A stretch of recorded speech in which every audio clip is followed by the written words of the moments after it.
Amy Klobuchar drops out of the race ahead of Super Tuesday. We will preview what we think is going to happen on Super Tuesday. The Supreme Court is going to review the constitutionality of the Affordable Care Act, and Chris Matthews may be out at MSNBC. It's going to be all of this and more on Contemporary.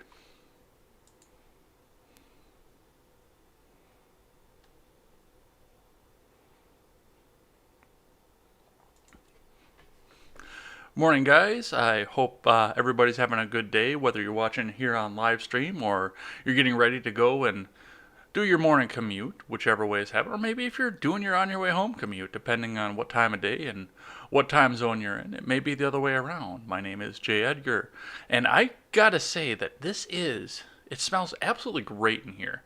I made some peppercorn chicken last night. Of course, I work from home, so I've got some peppercorn chicken in the slow cooker. It went and slow cooked all night, and it smells fantastic. That's going to be dinner tonight. While I see everything pour in from Super Tuesday and all the fun stuff that's going to erupt off of that, I predict it's going to be a wild ride.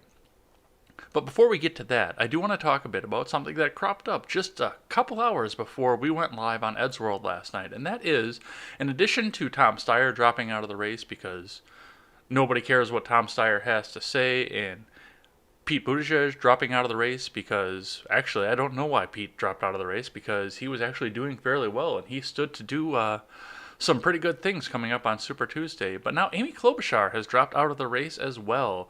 Minnesota's favorite senator that was going to run for president. The one who loves to eat salad with a comb. Now, at this point, when I looked at all of this, I decided that I am done trying to figure out and predict what is going to go on with this presidential race, especially coming up on Super Tuesday, because pretty much as soon as I've got it figured out in my head, somebody else drops out of the race and changes everything back up again. And having Amy Klobuchar drop out is no different here. But looking at the fact that Klobuchar and Buttigieg both dropped out just about at the same time, and they both wildly threw their support behind Joe Biden, I do think that there is a little bit more going on than meets the eye from this.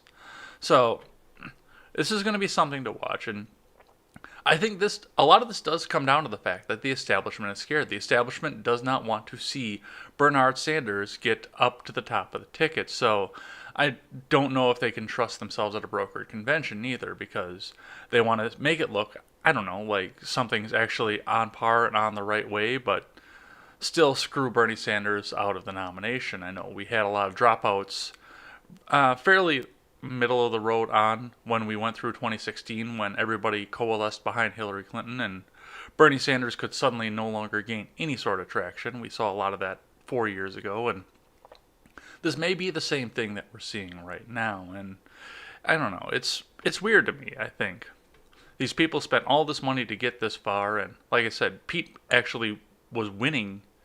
He never won anything more than Iowa, and I think there's still a little bit of a question behind whether or not he actually won Iowa, but he never won outside of that, but he was gaining ground. I mean, other than Nevada and South Carolina, well, I guess there's only one race other than Nevada and South Carolina, but he did fairly well in New Hampshire, coming very, very close second to Bernie Sanders. And then, yes, Bernie Sanders won walking away with Nevada somehow, and then Joe Biden won walking away with South Carolina. So I do stand by what I said yesterday and what I said on the Ed Talk on Saturday as well, and that is the fact that Super Tuesday is going to be anybody's game. And I do see, with 4 candidates out there, I see the top 3 actually, all of them gaining a few states here and there. I was most surprised to see Amy Klobuchar drop out before Super Tuesday, because her home state is on the ballot in Super Tuesday. Excuse me. So I would think that she would have waited to see what the referendum was for how her own state saw her going forward into this. And maybe she dropped out, I don't know, because she was nervous that her home state was going to reject her for this presidency. I know that growing up on the state line, I've talked to my mom and I've talked to other people that live around that same area, that know the area, that know Minnesota quite well, and they don't know anybody that actually likes Amy Klobuchar. She's doing somewhat well on a national stage. I mean, well enough to stay up on the debate stages for as long. I'm going to miss that too, by the way, Amy Klobuchar on the debate stages. But she's doing somewhat well enough to stay on the debate stages. But I know Jen the Libertarian said nobody outside of Minnesota knows who she is. And I don't know, my parents say that they don't know anybody personally, especially spending as much time in Minnesota as they do, that really cares for Amy Klobuchar herself. So that may have been part of the reason that she dropped out. Or one of the other theories that came out, and my guest last night on Ed's World said a lot about this as well, is the fact that she may have been getting pressure from the DNC. And I completely think that's viable because I know that they don't want to see Sanders up there. Even if they're trying to put a Mondale up there, which I do think that they're trying to do with Joe Biden, just throw somebody up there to be a target and a punching bag for Trump so he can go out and finish out a second term and they never have to hear from him again. Because you know Trump. If he doesn't make it in 2020, he's going to run in 2024. And he can. And they're going to have to go through all of this one more time. So just let him go, let him peter out, and let him get out the door. And I do think that there is some smart strategy in throwing somebody up like Joe Biden in place of Walter Mondale to try and take the cannon fodder, and then Biden's done with his career. They never have to worry about him going up and trying to go again. They keep Sanders up out of the top spot, which I think is going to be devastating for them no matter what. And Trump gets his second term. He gets done. He gets out, and he's out the door. They don't have to worry about him again. So I do think that there is some intelligence to the strategy that goes with this, but I still wish I could have actually seen what would. I guess my prediction when I looked at this all on Saturday before all of this happened, before Pete dropped out, before Steyer dropped out even, and before Amy dropped out, was the fact that I thought Super Tuesday was going to be pretty well split among the 5 people up on the top. Of course, Tulsi Gabbard, if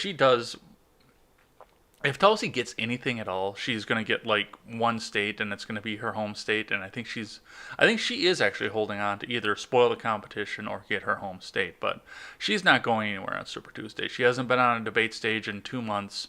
Nobody knows who she is. Most people don't even know she's still running. I had to actually look at some of the headlines to see the fact that she was still running. But yeah, nobody knows at all that she's still running.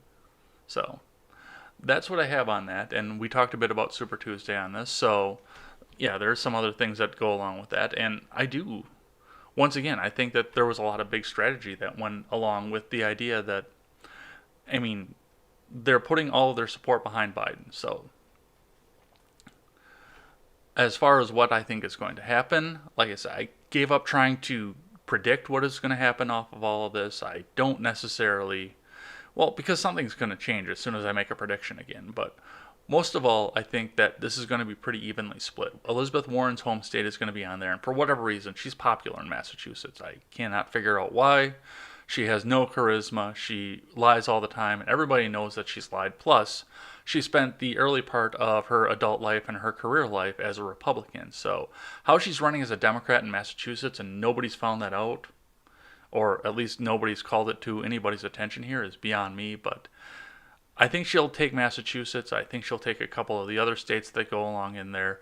Biden is going to lead in the South for the same reason that North Carolina took him walking away. Because, well, actually with Pete out, I don't necessarily know, because I know that there is a large amount of the black community that does enjoy Bernie Sanders, but I don't know exactly how big that is among them. I haven't looked at any race-specific polls. I've been looking at the general polls. So with Buttigieg out, I thought for sure that Biden was going to take this walking away. And honestly, if Buttigieg had come out before South Carolina, I think that it would have been the same thing, because, having the gay guy, or at least the guy who's pretending to be gay, but that's a conspiracy theory that I probably shouldn't be saying on a more professional show, but having the guy who's either gay or pretending to be gay running in a place like South Carolina among the black population that is largely either Baptist or Pentecostal, you knew that that was going to happen, and you knew that they weren't going to coalesce and put their support behind a gay man who is also claiming to be a minister, a pastor, and an all-around godly guy. So I saw that coming, but once again, with Buttigieg out, I don't know. I have no idea. This is going to be one of the weirdest election cycles I've ever seen.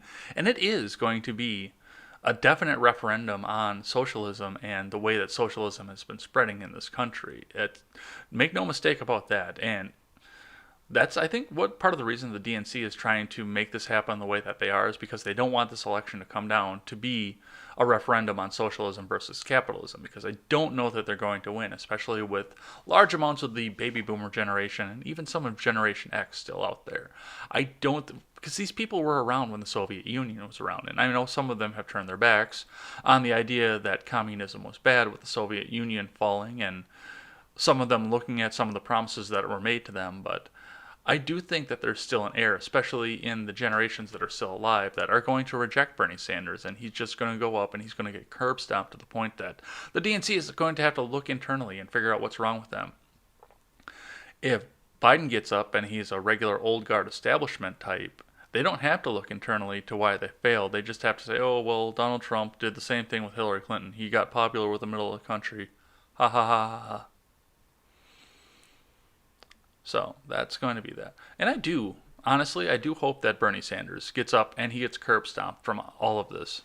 I hope he takes Super Tuesday walking away today, to be completely honest, because the DNC does need to have a look at the progressive movement, the socialist movement, and everybody else who's tied their jackets to this movement that they have going on right now. They do need to have a look at this and realize that there's no place for this among the old guard Union Democrats and the business Democrats, the people that actually want to be rich that are funding the Democrat Party, the people that are paying Tom Perez's paycheck. And that's not just people like Hillary Clinton, that's people like all these big business CEOs that also vote Democrat and the tech giants that also vote Democrat.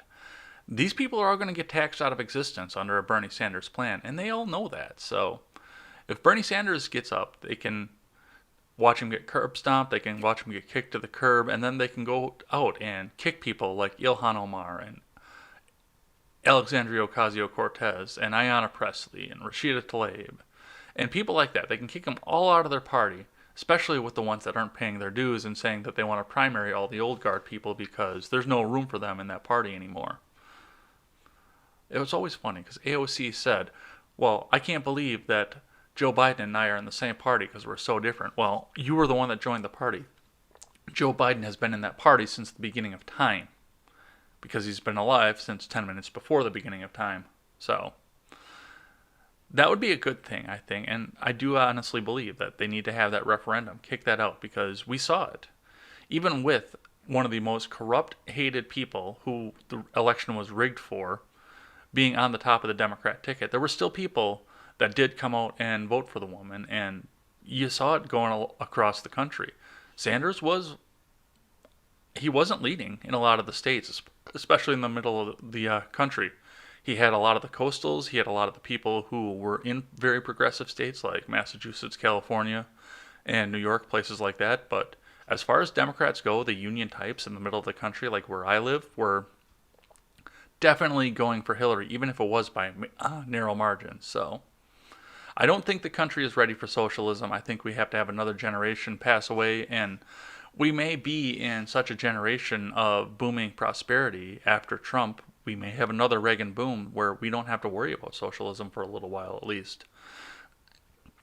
And of course, when you look at what Bernie Sanders is running on, you're going to see the fact that he's trying to run on an economic revolution in a time of economic prosperity. For Bernie Sanders to have won, the time for him to win as a Democrat would have been 2016, when we were all still unemployed, when we all were wondering where most of our next meals were going to come from, and everybody up to age 30 was still living with their parents. That would have been the time to run a socialist and win. But of course, because of the corruption of the DNC, Hillary got to the top of the ticket, and everybody knew what she was and all the dishonesty that she had and everything else and all the other skeletons that were in her closet, and she fell handily, not because Trump had an amazing turnout in a lot of states like he's going to this time around, but just because nobody came up and voted for Hillary Clinton because nobody really wanted to see her in the office. But we will see. I will be closely monitoring Super Tuesday as we go along. I'm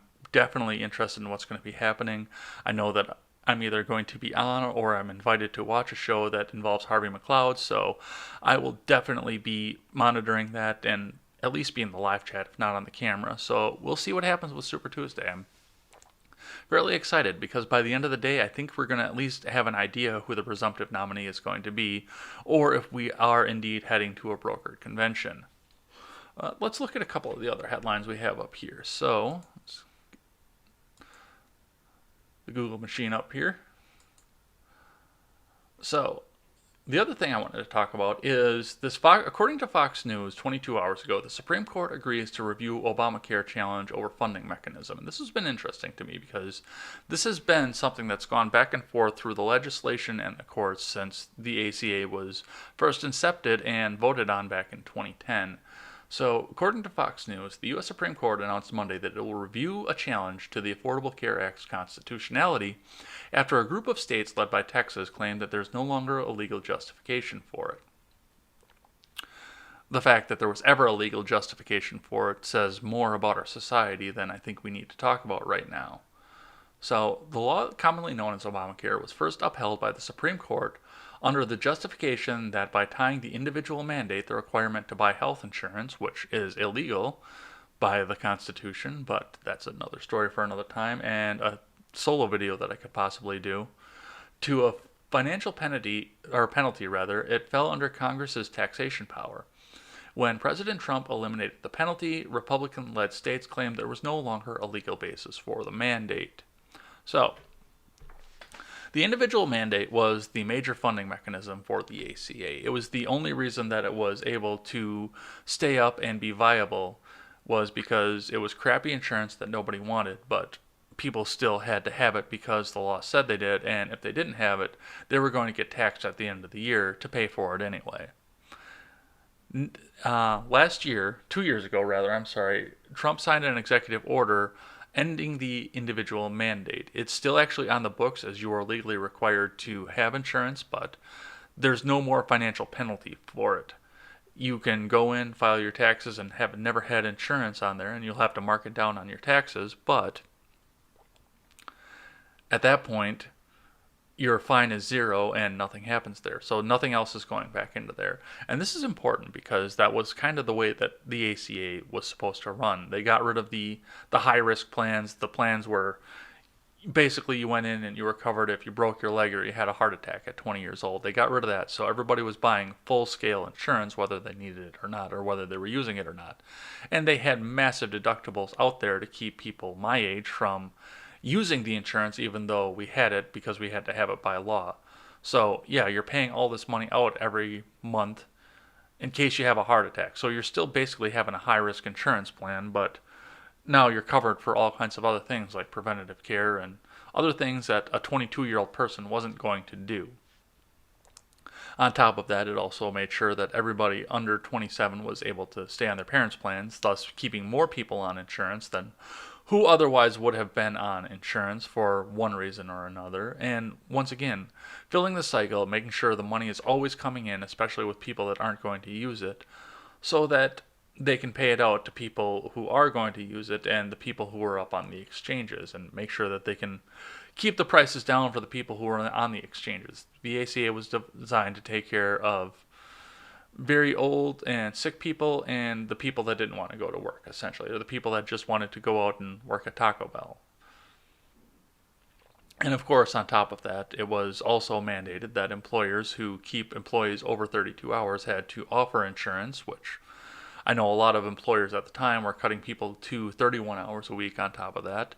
So people were being forced into the exchanges because they couldn't buy insurance. But now that you don't have to have insurance, a lot of these people like me, I'm sorry to say, are foregoing having actual healthcare coverage because I did the math. The healthcare plan that I have now is $3,000 a year with a $5,000 deductible.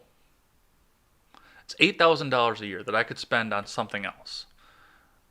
And especially given the fact that, and that's before insurance pays for anything. I've got to spend $8,000 in the medical system before insurance will touch anything at all.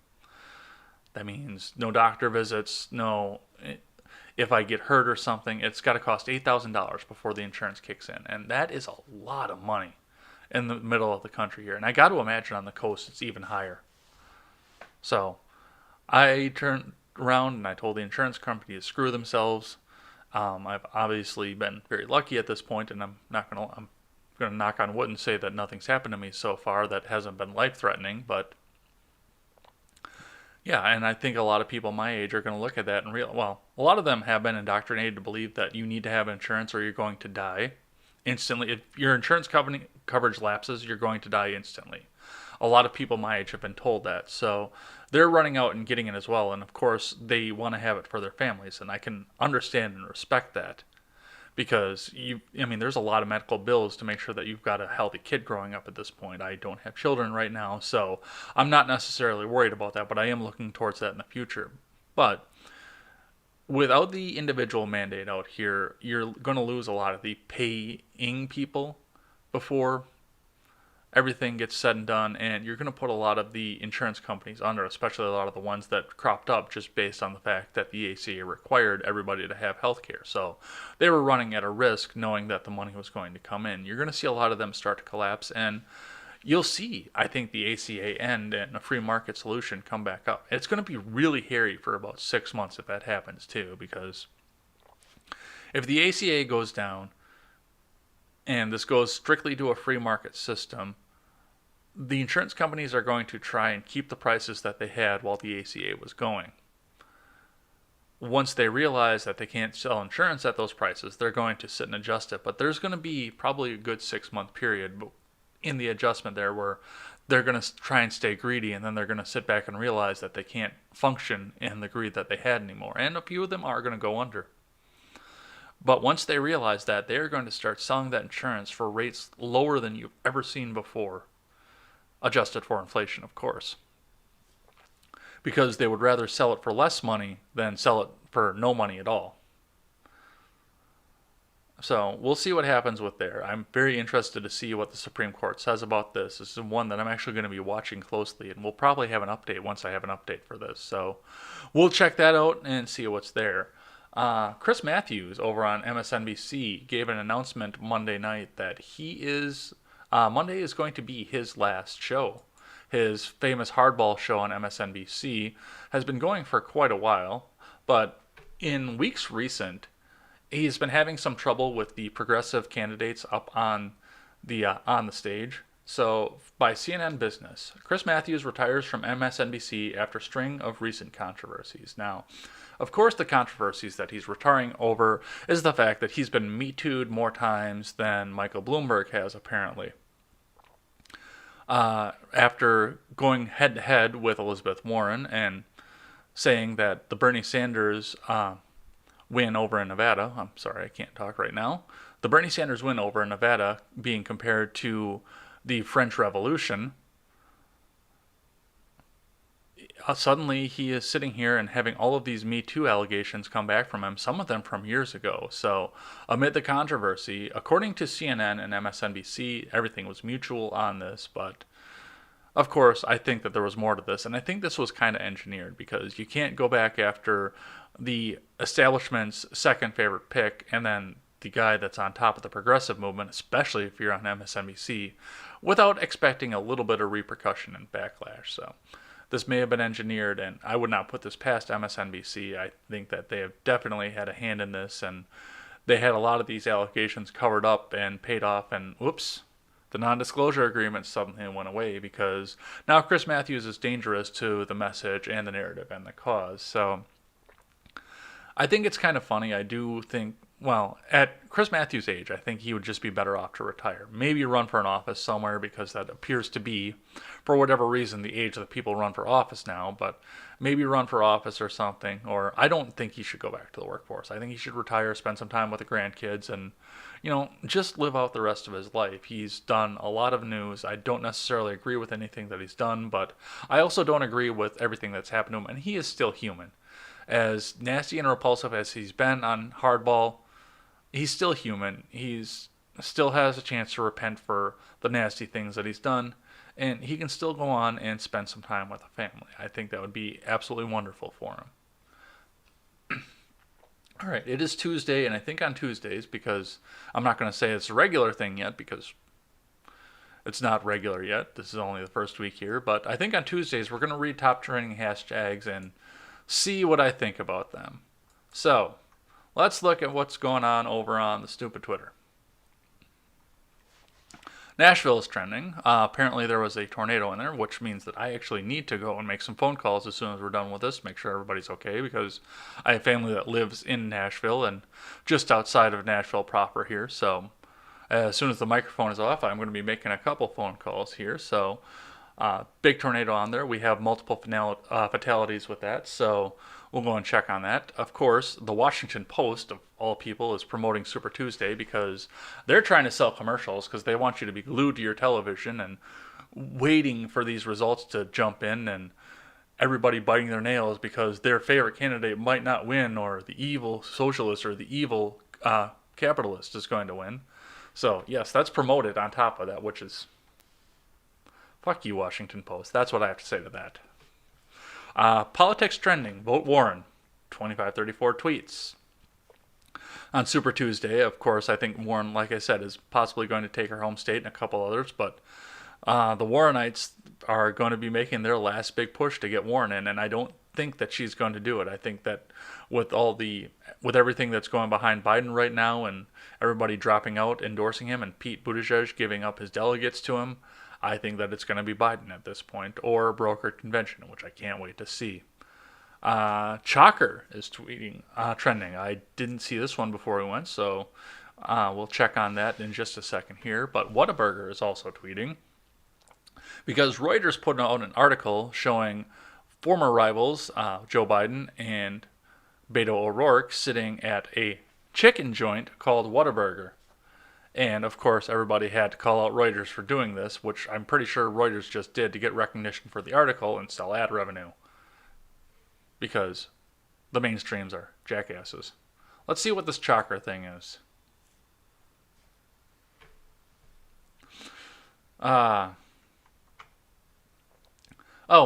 Donald Trump did... The Donald decided that he was going to misspell something up in one of his tweets, because now this is going to be just like Covfefe, and everybody's talking about this and nothing else. So, 32 minutes ago, Donald J. Trump tweets, Mini Mike Bloomberg can never recover from his incompetent debate performances. Also, as mayor, he was very bad under pressure, a chalker. And now we've got various leftists coming out here. Oh, this is funny. Daniel Ulfelder, what is chalker in Russian? So yes, this is going to be just like the Covfefe thing. We're going to talk about this for 6 months. And I'm sure he did this deliberately to get everybody talking about it and talking about Bloomberg. Because this is going to be the first time Bloomberg is going to be on the ballot.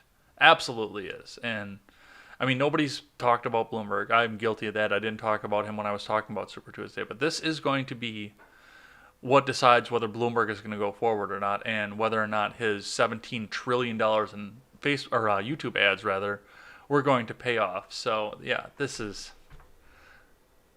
great. This guy lives rent-free in these people's heads. Jesus Christ. Everything is stupid. How did we get into this alternate universe and never ever make me go back to the Prime universe?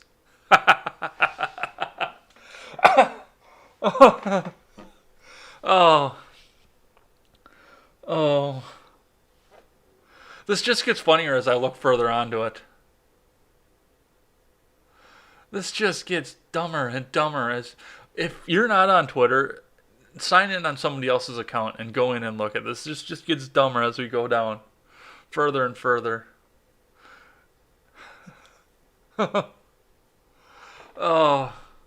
Oh, I'm glad I decided to do this on this day. Oh, Jesus.